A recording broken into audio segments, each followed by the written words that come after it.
They say the Wyoming Territory in 1887 didn't just break men, it buried them.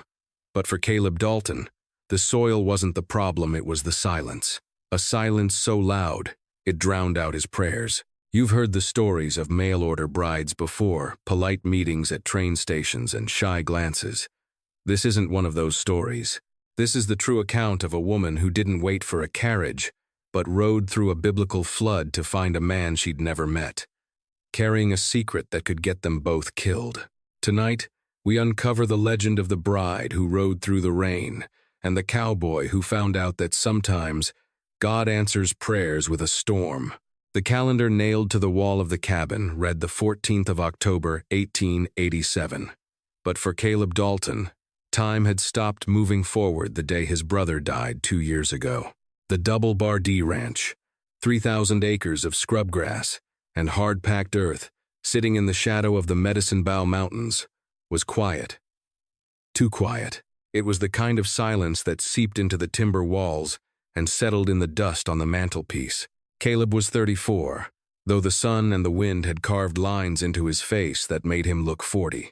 He was a man built of rawhide and resolve, with hands that could break a colt or mend a fence with equal precision.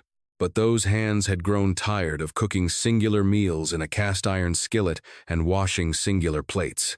He sat at the rough-hewn pine table, the oil lamp flickering against the draft that always managed to find the cracks in the chinking. In front of him lay a letter, the paper worn thin from being folded and unfolded 100 times.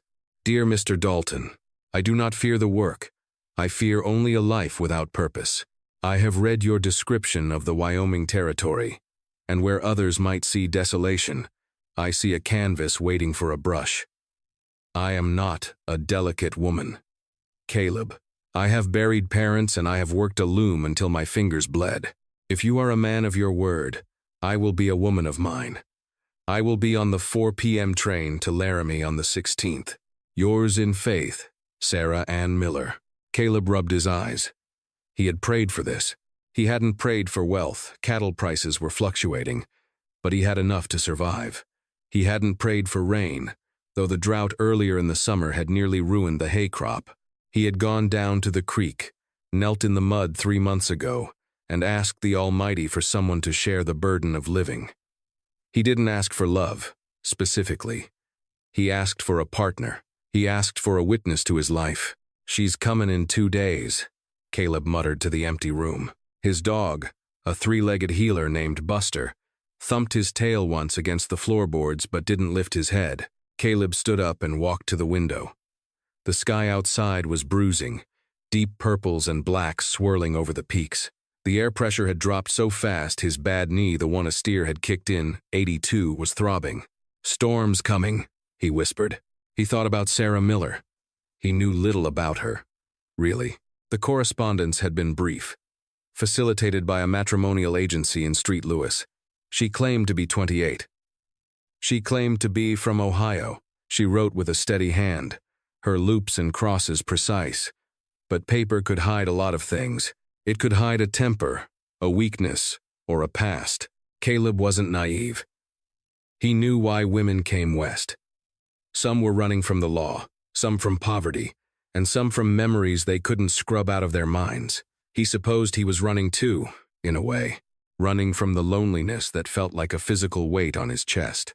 He checked his pocket watch. It was late.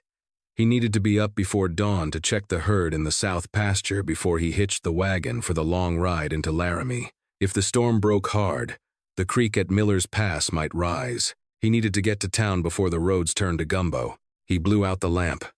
Darkness swallowed the room instantly. Please, he whispered into the dark. A habit he hadn't broken since childhood.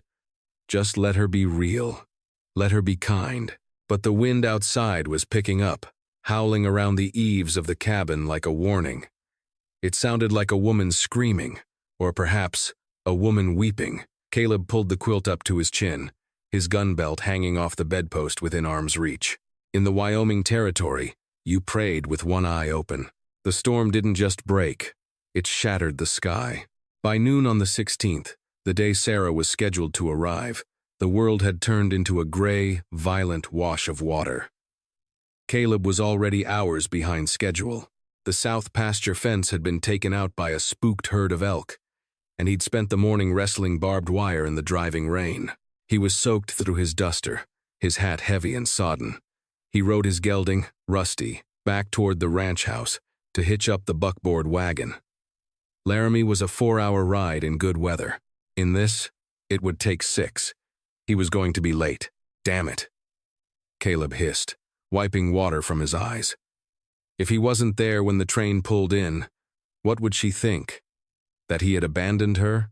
That he was a liar? A woman alone at the Laramie station was a target. Drifters, gamblers, and cattle thieves moved through that depot like wolves. He reached the barn, sliding off Rusty and leading the horse inside. The sound of the rain on the tin roof was deafening, a constant roar that made thinking difficult. He began to strip the tack off Rusty to switch him to the wagon harness when the barn doors rattled. It wasn't the wind. Caleb froze, his hand dropping instinctively to the Colt Peacemaker on his hip. He hadn't heard a horse approach over the storm. The barn door creaked open, pushed by a gloved hand. Caleb squinted into the gray light. "Who's there?" he barked, his voice rough. A figure stumbled in, leading a horse that looked ready to collapse. The horse was lathered in white foam despite the freezing rain, its head hanging low. But it was the rider that made Caleb's breath hitch. It was a woman. She was small, drowning in an oilskin coat that was 3 sizes too big for her. Her hat was pulled low, water streaming off the brim like a waterfall. She was shaking violently. She didn't look like a traveler from the train station. She looked like she had ridden out of hell itself. She let go of the horse's reins and took a step toward Caleb, then stumbled. Caleb moved before he thought. He crossed the distance in 2 long strides and caught her by the arms just as her knees gave way. She felt frail beneath the heavy, wet coat, shivering so hard her teeth were audibly chattering. "Easy, easy," Caleb said, his voice dropping an octave. "I've got you." She looked up. Her face was pale, washed of all color except for the dark circles under her eyes and a smear of mud across her cheekbone. But her eyes, they were a piercing, defiant green. They weren't the eyes of a woman defeated. They were the eyes of a woman who had fought a war to get to this barn. "Caleb?" she rasped. Her voice was cracked, dry despite the rain. Caleb stiffened. "I'm Caleb Dalton. She swallowed hard, clutching his forearms to stay upright. "I'm Sarah. Sarah Miller." Caleb stared at her. The world tilted on its axis. "Sarah?" "The train. It ain't due for another 3 hours. You were supposed to be in Laramie. The bridge." She gasped, her breathing shallow. "The trestle bridge over the North Platte. It washed out. The train stopped 10 miles back. They said we'd be stuck for days." She gripped him tighter, her nails digging into his coat. "I couldn't wait. Caleb. I bought a horse from a man on the train. I followed the tracks." Caleb looked at the horse she had led in. It was a sway-backed roan, barely fit for a plow, let alone a gallop through a monsoon. She had ridden that beast 10 miles through a blinding storm, over terrain that would break a seasoned cowboy's nerve. "Just to get here? You rode through this?" Caleb asked, incredulity warring with a sudden, fierce respect. "Alone? I told you," she whispered, her eyes fluttering shut as exhaustion finally claimed her. "I am not a delicate woman." She went limp in his arms. Caleb scooped her up. She was lighter than a bale of hay. He looked at her unconscious face, the rainwater dripping from her hair onto his sleeve. Panic flared in his chest, not fear of the storm, but fear for her. She was freezing, likely hypothermic. "Hold on," he told her unconscious form. "You hold on, Sarah." He kicked the barn door shut against the wind and carried her toward the house, his heart hammering against his ribs like a trapped bird. He had prayed for a wife. He had prayed for a partner. But looking at the woman in his arms, Caleb realized he hadn't just been sent a bride. He had been sent a storm. And as he carried her across the muddy yard, he noticed something he had missed in the dim light of the barn. Tied to the saddle of her exhausted horse wasn't just a carpet bag. It was a Winchester rifle scabbard, and it was empty. The rifle was strapped across her back, under the oilskin coat. Sarah Miller hadn't just ridden through the rain to meet him. She had ridden, ready for a fight. Caleb Dalton moved with a desperate, clumsy gentleness. He had stripped the soaking oilskin coat off Sarah and laid her on his bed, covering her with every blanket he owned, a patchwork quilt his mother had sewn, and 2 scratchy wool army blankets. He built the fire up in the hearth until the cast-iron stove groaned with heat, turning the small cabin into a furnace against the freezing Wyoming night. He sat in the wooden chair by the bed, watching her.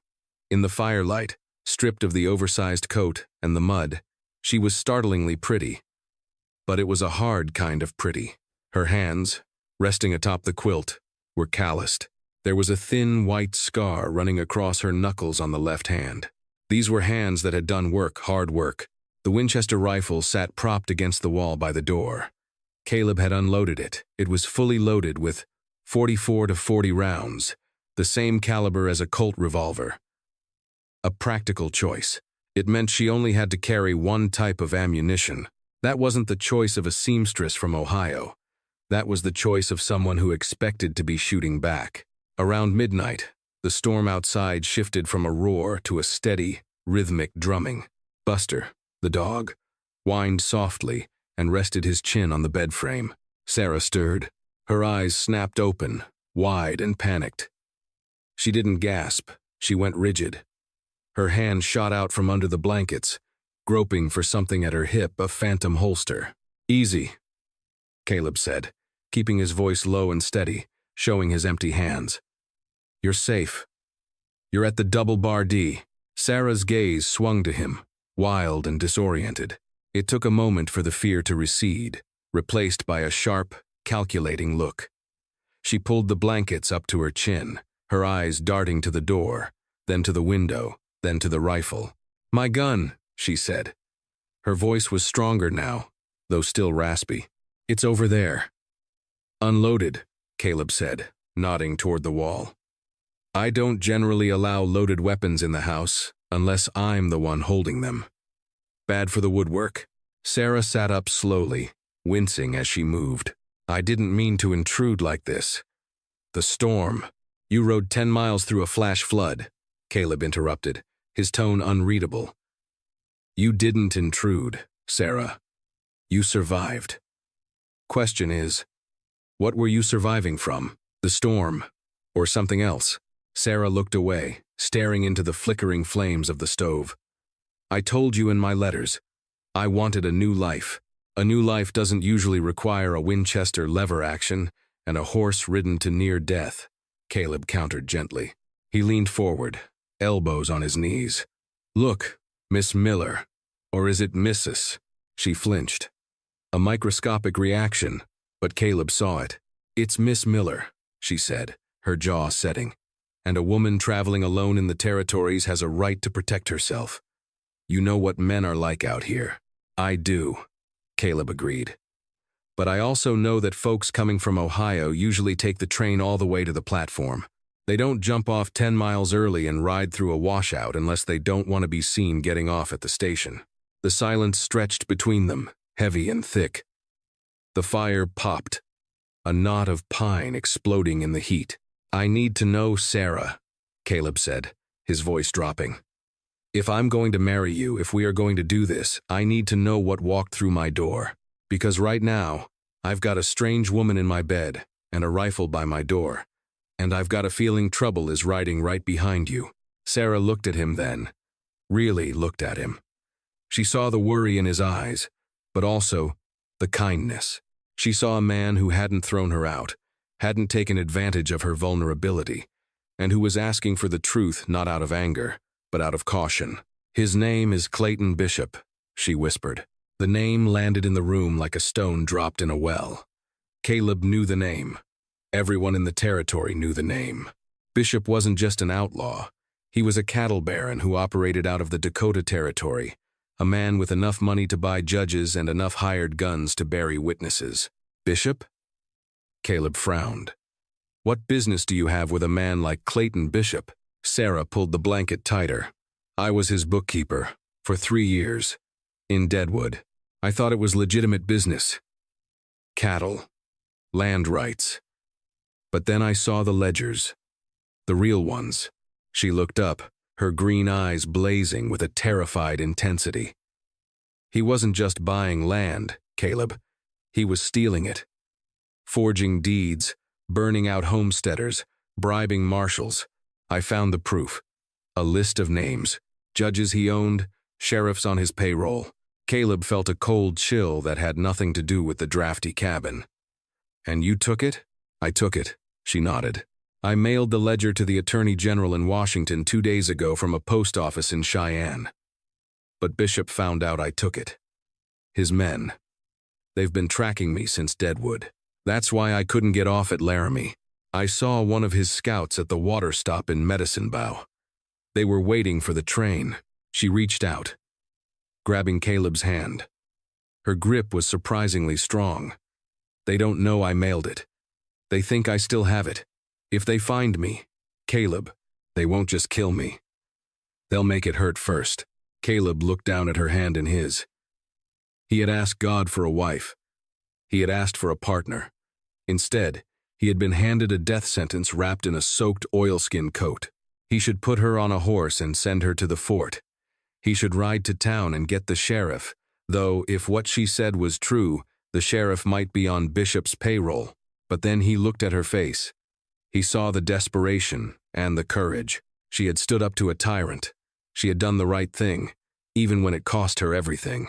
Caleb squeezed her hand. You hungry? Sarah blinked, confused by the shift. What? I got stew, Caleb said, standing up. It's a day old, but it holds together. You eat. You sleep. We'll worry about Clayton Bishop in the morning. You aren't going to make me leave? Caleb walked to the stove and ladled thick beef stew into a tin bowl. It's still raining, Sarah, and I told you in my letter I'm a man of my word. You came here to be my wife. Until you say otherwise, this is your home, and nobody touches what's mine. He handed her the bowl.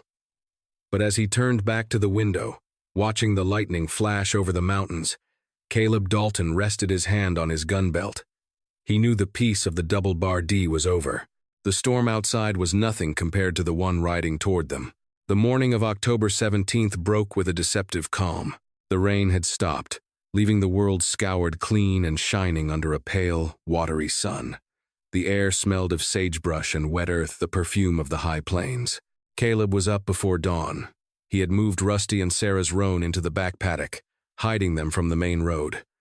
He cleaned his Winchester 1873, oiling the action until it cycled smooth as silk. He checked the sight lines from the cabin windows. The double-bar D was built on a slight rise, giving him a tactical advantage, but the barn blocked the view to the east. That was a weak spot. Sarah emerged from the bedroom around 7. She had found a spare work shirt of his and cinched it at the waist with a piece of rope. She looked small in his clothes, but she moved with a restless energy. What are you doing?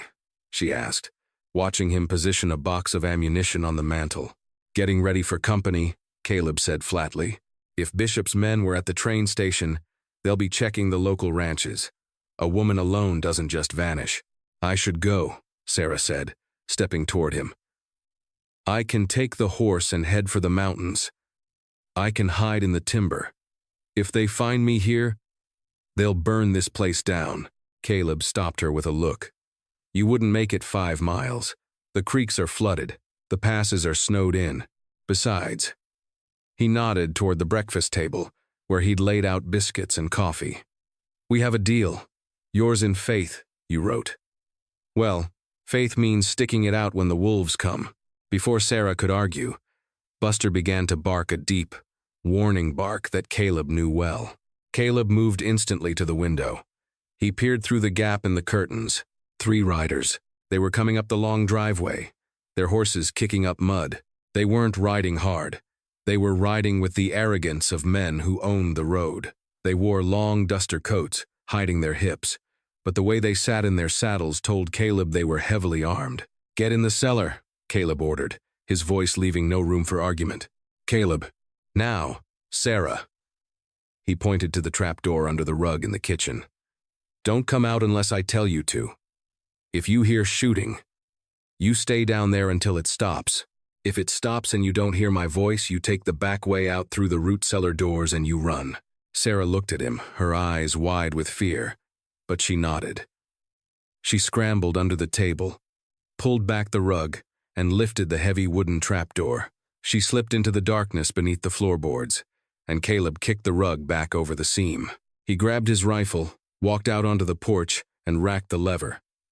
The metallic clack-clack echoed in the morning air. The three riders pulled up about 20 yards from the porch. The lead man was a giant, with a beard that looked like a bird's nest and a scar running through his eyebrow. He rode a massive bay gelding. This was Dutch Holloway, a known killer who worked freelance for the highest bidder. "Morning," Dutch called out, his voice booming and jovial, a stark contrast to the dead look in his eyes. "That's close enough," Caleb said, the rifle resting easy in his hands but pointed directly at Dutch's chest. Dutch chuckled, leaning forward on his saddle horn. "Friendly welcome. We're just looking for a lost heifer. Little thing. Wandered off from the herd.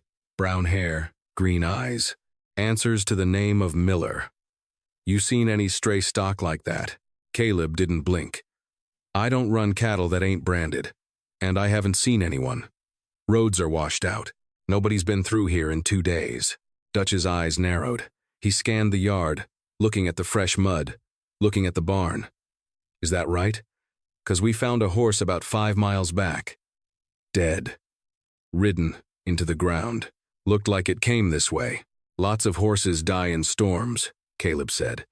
"Now, unless you want to buy some hay, you're trespassing. And the Double Bar D has a strict policy on trespassing." The rider to Dutch's left, a thin man with a nervous twitch, shifted his hand toward his gun. Caleb shifted his aim slightly. "Don't," Caleb warned. "I'll drop you before you clear leather." Dutch held up a hand to stop his man. He smiled, showing yellow teeth. "You're a hard man, Mr. Dalton. We heard about you. Quiet type. Keeps to himself. It'd be a shame if something happened to this nice little shack of yours. Fire is a terrible thing in the winter." "It is," Caleb agreed. "So are bullets." Dutch stared at him for a long beat, measuring him. He saw that Caleb wasn't bluffing. He saw a man who had dug in his heels. "All right," Dutch said, pulling on his reins to turn his horse. "Maybe we made a mistake. Maybe she ain't here. But we're gonna keep looking. And if we find out you lied to us, well, we'll be back. And we won't be knocking next time." "Ride on," Caleb said. The three men turned their horses and rode slowly back down the drive. Caleb kept his rifle raised until they crested the hill and disappeared from sight. He let out a breath he didn't know he was holding. His hands were shaking slightly, not from fear, but from the adrenaline dump. He knew that look in Dutch's eyes. They didn't believe him. He went back inside and stomped on the floor. "You can come up." Sarah emerged from the cellar, covered in dust, her face pale. That was them. That was Dutch Holloway. "I know," Caleb said, locking the door and sliding the heavy oak bar into place. "They're gone. For now. They'll come back," Sarah said, her voice trembling. "Tonight, when it's dark." "I know that too," Caleb said. He walked to the window and began nailing a spare board across the glass. "Which is why we aren't going to be here when they do." He turned to her. "Pack your things, Sarah. We're leaving." "Leaving? Where are we going?" Caleb looked at the map on the wall. "Laramie is too far, and they'll be watching the road. We're going up, into the Medicine Bows. There's an old mining camp at Gold Hill. My brother and I built a cabin up there years ago. It's defensible, and it's the last place they'll look. But the snow," Sarah started. "We can handle the snow," Caleb said, grabbing a box of supplies. "We can't handle Dutch Holloway and 10 men burning us out." He stopped and looked at her. "You said you wanted a partner, Sarah. Well, grab a sack of flour and load it in the wagon. We're in this together now." As they frantically packed, the sky outside began to darken again. Not with rain this time, but with the heavy, leaden gray of snow. A blizzard was coming, and somewhere out there, Dutch Holloway was gathering his posse. The chase was on.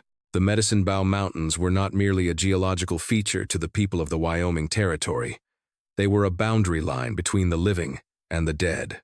As Caleb Dalton and Sarah Miller guided their horses up the narrow, switchbacked trail leading toward Gold Hill, the world below them disappeared into a swirling void of white. They had abandoned the wagon 5 miles back. It was too slow, too conspicuous, and the wheels would have shattered on the rocky incline. They rode double on Caleb's gelding, Rusty, while Sarah's roan carried the supplies: flour, coffee, ammunition, and blankets wrapped in oilcloth. The temperature had plummeted 20 degrees in an hour. The wind, which had been a howl at the ranch, was now a scream, tearing through the pines with a violence that bent the trees nearly double. This wasn't just snow, it was the white ghost, a blizzard so dense and disorienting that men had been known to freeze to death 10 feet from their own front doors. Caleb sat behind Sarah in the saddle, his arms wrapped around her to hold the reins, his chest pressing into her back. It was an intimacy born of survival, but he was acutely aware of her shivering.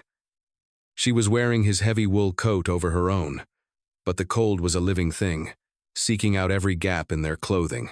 "Keep your head down," Caleb yelled over the wind, his mouth close to her ear. "Don't look at the drop." Sarah didn't answer, but he felt her nod against his chest. She was gripping the saddle horn with white-knuckled intensity. To her left, the trail fell away into a sheer canyon that dropped 1,000 feet into the mist. One misstep by Rusty, one patch of black ice, and they would be nothing more than a memory by spring thaw. They rode for 4 brutal hours. The snow was knee-deep on the horses now, slowing their pace to a crawl. The light was failing, the gray sky darkening to a bruised purple as night approached. "We have to stop," Sarah shouted, turning her head slightly. "The horses can't make it to the camp tonight." Caleb knew she was right. Rusty was heaving, his breath coming in massive, steamy clouds. If they pushed the animals any harder, their hearts would burst. "There's a line shack," Caleb shouted back, "used by trappers. It's about a half-mile up that ridge. We can hole up there." The half-mile took them an hour. When the silhouette of the shack appeared, a low, squat structure of logs half buried in a drift, it looked like a palace. Caleb dismounted first, his legs stiff and numb, and helped Sarah down. She stumbled, her legs useless from the cold and the long ride, and fell into him. He caught her, holding her upright. Her face was pale, her lips blue. "Inside. Move." He led the horses into the lean-to attached to the shack, rubbing them down frantically with a handful of dry straw he found in the corner, throwing the spare blankets over them. Then he grabbed the saddlebags and the rifle and kicked open the door of the shack. It was freezing inside, smelling of old wood smoke and rat droppings, but it was out of the wind. Caleb found a stack of dry wood in the corner, a godsend left by the last occupant, and got a fire going in the stone hearth with shaking hands. As the flames caught, licking up the chimney and casting a dancing orange light against the logs, the reality of their situation settled in. Sarah sat on the floor by the fire, peeling off her frozen gloves. She hissed in pain as the blood rushed back into her fingers. Caleb handed her a tin cup of snow he'd melted and mixed with coffee grounds. "Drink." Slowly. She took it, her hands trembling. "Do you think they followed us?" In this, Caleb stood by the small window, peering out into the white abyss. "Dutch Holloway is a bloodhound. He won't ride in the dark, not in this storm. But he'll be at the base of the trail. He'll wait for first light. If the snow stops, he'll see our tracks before the wind covers them. We have a 12-hour lead, maybe less." He turned back to her. In the firelight, the hard lines of his face softened. He looked at the woman he had agreed to marry, a woman who was currently hunted by one of the most dangerous men in the West. "Sarah," he said quietly, "you didn't tell me everything." She looked up. The coffee cup paused halfway to her lips. "I told you about the ledger." "I don't mean the book," Caleb said, sitting down opposite her, the Winchester across his lap. "I mean you. You handle a rifle like a soldier. You ride like a cavalryman. And you look at Dutch Holloway not with fear, but with hate, pure hate. That ain't just about a ledger. Sarah lowered the cup. The fire popped, a spark landing on the dirt floor. My father wasn't just a farmer, she began, her voice low. He was a sheriff in Kansas. He taught me to shoot when I was 10. He taught me that the law is a line you draw in the dirt, and you don't let anyone cross it. She took a breath, her eyes glistening. Clayton Bishop didn't just steal land in Deadwood. 2 years ago, he wanted a parcel of land in Kansas for a rail depot. My father refused to sell. He refused to be bought. One night, our house caught fire. The doors were wired shut from the outside. Caleb went still. I was in the cellar, she whispered. I heard them screaming. I heard the horses riding away. I heard Bishop's laugh. I crawled out through the coal chute after the roof collapsed. I was the only one left. She looked at Caleb, a tear finally escaping and tracking through the soot on her cheek. I didn't go to Deadwood to keep his books, Caleb. I went there to find the evidence to hang him. I spent 3 years smiling at the man who murdered my family, writing down every dirty dollar he stole, waiting for the moment to strike. The ledger isn't just theft, it's murder. It proves he ordered the fires. Caleb felt a tightness in his chest that had nothing to do with the cold. He had thought he was saving a desperate woman. He realized now he was in the presence of an avenging angel. And now you're here, Caleb said softly. Dragged into the mountains with a stranger. You're not a stranger, Caleb, she said, looking him in the eye. I know you. I know you wake up before dawn because you can't sleep. I know you write letters like a poet but speak like a hermit. I know you lost your brother, Samuel, to a fever 2 years ago, and you blame yourself because you couldn't get the doctor in time. Caleb flinched. How did you? I asked the agency, she said. I didn't pick your name out of a hat. I picked you because you knew what it was like to lose everything and still keep working. I thought we could be two broken people holding each other up. Caleb stared at her. For 2 years, he had been a ghost in his own life, haunting the Double Bar D. And here, in a freezing line shack with a blizzard raging outside, he finally felt the blood moving in his veins again. He reached out and took her hand. It was warm now. We ain't broken, Sarah, he said, his voice rough with emotion. We're just bent.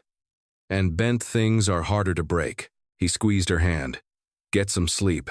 I'll take the first watch. Sarah curled up on the floor, wrapped in the blankets, her hand still in his. Outside, the wind screamed like a banshee. But inside, for the first time in years, Caleb Dalton didn't feel the silence. He felt the weight of a promise, and he knew, with a deadly certainty, that he would kill Dutch Holloway before he let him touch a hair on her head. The storm broke just before dawn, leaving the world a blinding, brilliant white.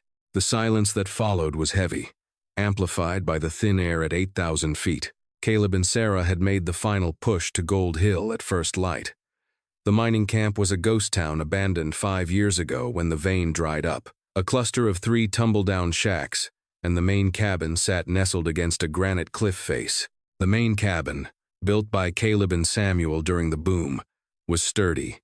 Thick logs, narrow windows, and a single heavy door. But it was a trap. There was only one way in and one way out. The trail they had just ridden. Get the horses inside the stamping mill, Caleb ordered, dismounting. They'll be safe from stray bullets there. Sarah led the exhausted animals into the derelict mill structure while Caleb began fortifying the cabin. He moved with a grim efficiency. He overturned the heavy oak table to create a barricade in front of the door. He smashed the glass out of the windows to prevent shards from flying during a firefight, and stuffed the gaps with old bedding to narrow the firing angles. He laid out their arsenal on the floor. His Winchester 1873. Sarah's Winchester.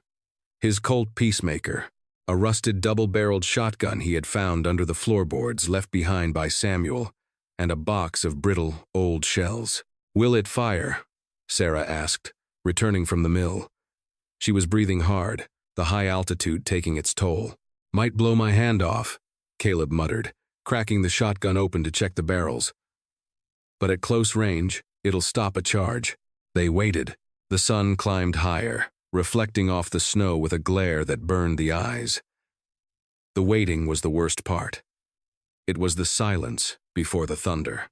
At noon, a rifle shot cracked through the valley. Ping! A bullet slammed into the log frame of the door, sending splinters flying inches from Caleb's face.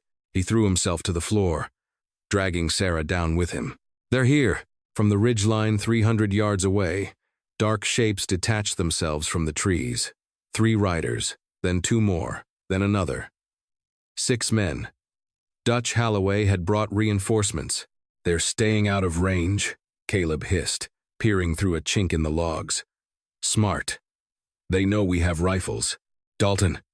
A voice boomed across the snow. It was Dutch. He was sitting on his horse, outlined against the sky, arrogant and untouchable. "Send the girl out," Dutch shouted.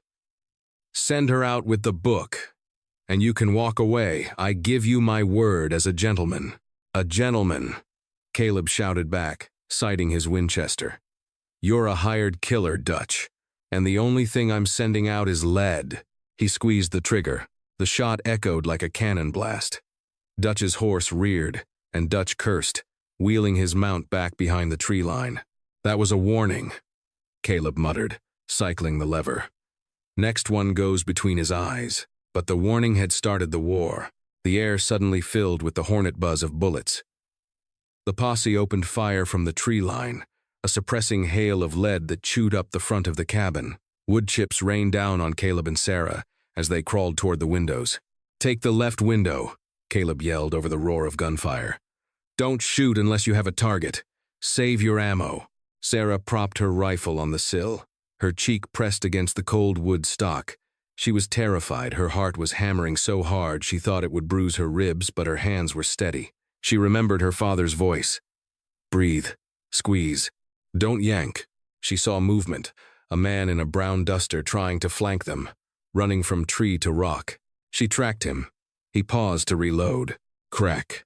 Sarah fired. The man spun around, clutching his shoulder, and dropped into the snow, screaming. "I got him," she gasped, half in horror, half in triumph. "Good girl," Caleb yelled. He fired 2 shots in rapid succession, pinning down 2 men who were trying to rush the porch. The shootout raged for an hour. The cabin was turning into a sieve. Sunlight streamed through bullet holes in the walls. The air was thick with the acrid taste of black powder smoke, but Dutch was losing patience. He knew time was against him. If Caleb had friends, or if a marshal was trailing them, a long siege was dangerous. "They're stopping," Sarah whispered, her ears ringing in the sudden silence. "They aren't stopping," Caleb said, wiping sweat and soot from his forehead. "They're changing tactics." He sniffed the air. Smoke. But not gun smoke. This was different. Thicker. Oily. "Fire," Caleb said, his blood running cold. He risked a glance out the back window. 2 of Dutch's men had circled around the cliff face, climbing the rocks above the cabin. They were dropping bundles of burning, pitch-soaked rags onto the roof. The dry shingles, even with the snow, caught fire instantly.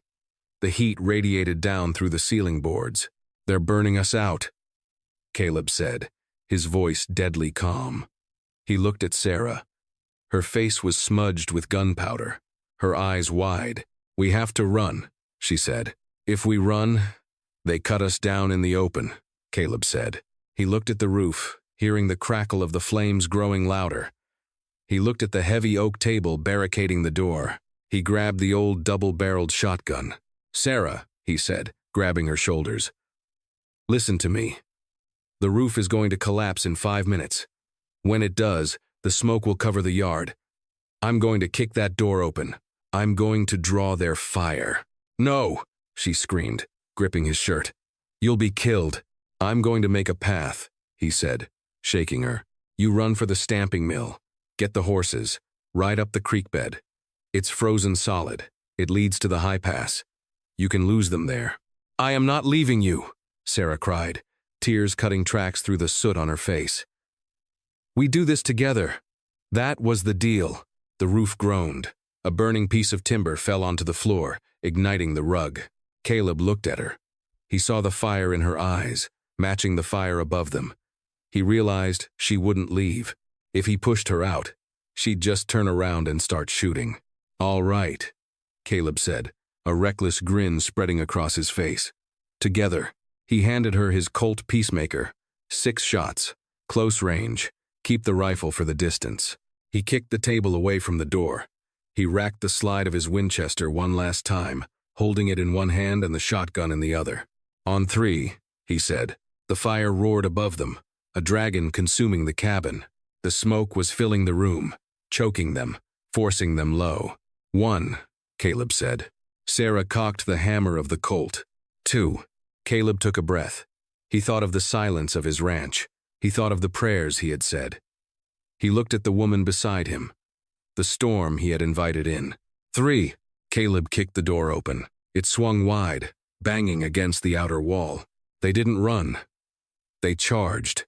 Caleb stepped out onto the porch, a demon in the smoke. Dutch Holloway was standing 20 yards away, expecting them to crawl out coughing. Instead, he faced a wall of lead. Caleb fired the shotgun, boom, both barrels at once. The spread of buckshot caught the 2 men nearest the porch, lifting them off their feet and throwing them back into the snow. He dropped the shotgun and brought up the Winchester, levering rounds as fast as he could. Clack bang, clack bang. Sarah was right beside him, the Colt barking in her hand. She fired at the shapes in the smoke, moving with him, covering his blind side. "To the mill!" Caleb roared.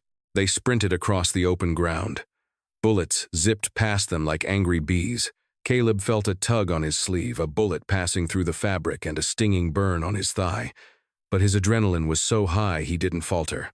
They reached the gaping maw of the stamping mill. They were inside, in the shadows. But as they turned to mount the horses, a shadow detached itself from behind a rusted ore crusher. It was Dutch. He had flanked them. He stood 10 feet away, a massive Remington revolver pointed squarely at Sarah's chest. "End of the road, little lady," Dutch sneered, his face blackened by smoke, blood trickling from a cut on his forehead. Caleb was mid-stride, his rifle empty. He couldn't reach her in time. "Drop the gun, Dalton," Dutch commanded, his eyes locked on Sarah, "or I paint the wall with her." Caleb froze. He slowly lowered the empty rifle. "Smart man," Dutch grinned. "Now, Sarah, where's the book?" Sarah stared at him. She didn't look at Caleb. She looked at the scar on Dutch's eyebrow. "The book?" she said, her voice trembling. She reached into her coat pocket. Dutch's eyes flickered to her hand for a fraction of a second. That was all she needed. Sarah didn't pull out a book. She pulled the trigger of the Colt Peacemaker she was still holding at her hip. Click. It was empty. Dutch laughed, a cruel, barking sound. "Looks like you can't count, girl." He raised his Remington, but Sarah wasn't looking at him anymore. She was looking past him. "I can count," she whispered. From the shadows behind Dutch, a low growl emerged. Buster, the 3-legged healer who had trailed them all the way up the mountain, launched himself from the top of an old crate. The dog hit Dutch's gun arm, sinking his teeth into the wrist. Dutch screamed, the gun firing wild into the ceiling. He thrashed, trying to shake the dog off. Caleb didn't hesitate. He drew the knife from his belt and lunged. He slammed into Dutch, driving him back against the ore crusher. They grappled, slipping on the icy floor. Dutch was stronger, heavier. He backhanded Caleb, sending him sprawling, and raised the gun again. But before he could fire, a metallic chick-chack echoed in the mill. Dutch froze. He looked up. Sarah had picked up Caleb's dropped Winchester from the doorway. She had levered a fresh round. The barrel was steady as a rock, pointed right at his heart. "You forgot one thing, Mr. Holloway," she said, her voice cold as the grave. "Yeah? What's that?" Dutch rasped. "I'm a sheriff's daughter." Bang!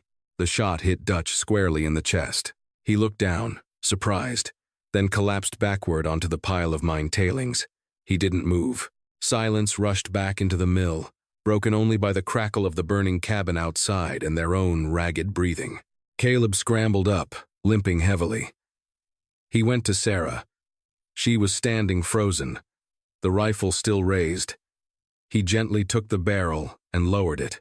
She collapsed into his arms, sobbing, not tears of fear, but of release. "It's over," Caleb whispered into her hair, holding her tight as the smoke swirled around them. It's done. Outside, the remaining members of the posse, seeing their leader dead and the cabin consumed, mounted their horses and fled back down the mountain. They were hired guns. They didn't get paid enough to die for a dead boss. Caleb and Sarah stood in the ruins of Gold Hill, battered, bleeding, and homeless. But as Caleb looked at the woman in his arms and the sunrise breaking over the snow-capped peaks, he knew he was the richest man in the territory. The silence that followed the gunfire at Gold Hill was heavier than the snow.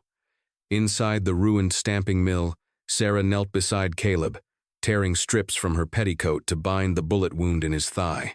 Her hands, usually so steady with a rifle, trembled as the adrenaline crashed. "I killed him," she whispered, her eyes wide with the shock of it. "I killed Dutch Holloway." Caleb hissed in pain as she tightened the bandage, then reached out to cup her soot-stained cheek. "You didn't just kill a man, Sarah. You stopped a monster. You did what the law was too afraid to do. They couldn't stay. The smoke from the burning cabin would attract attention, perhaps from the rest of Holloway's posse or a curious sheriff. Despite Caleb's injury and their exhaustion, they mounted their horses and began the brutal descent toward Laramie. They didn't ride as strangers anymore. They rode as survivors, forged in the fire of the Wyoming high country. They arrived in Laramie at dusk, looking like apparitions, bloodied, battered, and leading a three-legged dog. They didn't go to the doctor. They rode straight to the telegraph office. "Wire the U.S. Marshal in Cheyenne," Caleb rasped to the stunned clerk. "Tell him Dutch Holloway is dead. Tell him Caleb Dalton and Sarah Miller are surrendering." They spent 2 nights in the jailhouse, not as prisoners, but under protection. On the 3rd day, the marshal arrived with a cavalry escort and a telegram that changed everything. The evidence Sarah had mailed to Washington, D.C., the copies of the ledger proving Clayton Bishop's crimes had arrived. The untouchable cattle baron had been arrested in Deadwood that very morning. His reign of terror was over. "You're free to go," the marshal told them, handing Caleb a bank draft for the bounty on Holloway. "And, Mrs. Dalton, the government thanks you." Sarah looked at Caleb, a faint smile touching her lips. "I'm not Mrs. Dalton, not yet." Caleb ignored the pain in his leg and took her hands. "We can fix that. The ranch is a wreck, Sarah. It's hard work, cold winters, and a lot of silence. It's not much of an offer." "I told you," she replied, squeezing his hand. "I'm not afraid of work.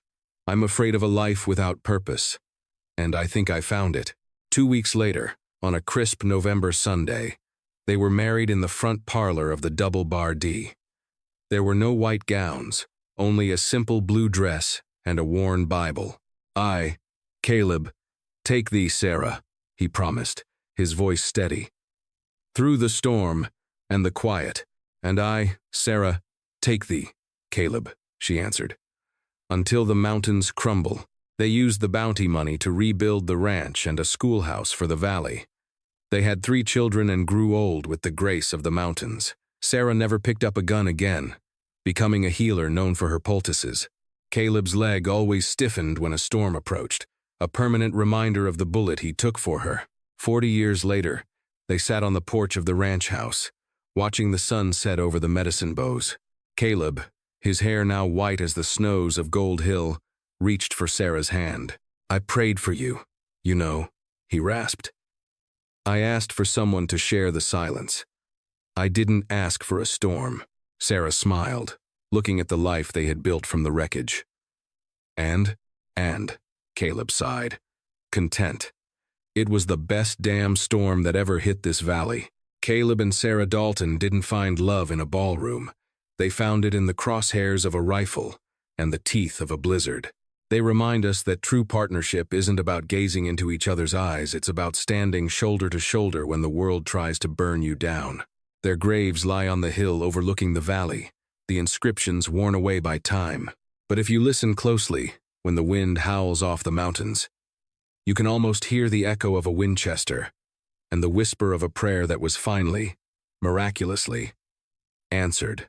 If this story moved you, please hit the like button. It helps us bring these forgotten legends back to life. Don't forget to subscribe and ring the bell so you never miss a tale from the frontier. Tell me in the comments, would you have ridden into the storm for a stranger?